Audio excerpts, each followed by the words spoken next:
Здравейте! Колко от вас се интересуват от радиото и се вълнуват да научат малко повече за неговата история в България, за развитието му като средство за масова информация през годините и за това какъв отпечатък дава то в медийната сфера? Факултетът по журналистика и масова комуникация не се отличава просто с красивата си база, но и с факта, че тук се намира музея за история на радиото в България, който отблизо може да запознае всеки свой посетител с историята на българското радио и да го впечатли със своята автентичност, чар и богатство. Музея за история на радиото в България е отворен както за студенти, така и за външни посетители и всички по-любознателни умове.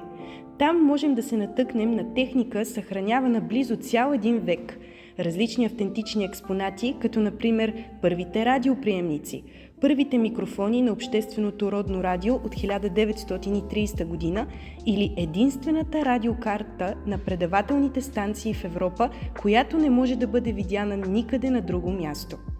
Освен това, има изложени снимки на строителите на радиото, технически специалисти и журналисти, както и на някогашните гостуващи звезди – Любен и Панчо Владигерови, Райна Кабаиванска, Борис Христов, Гена Димитрова и други.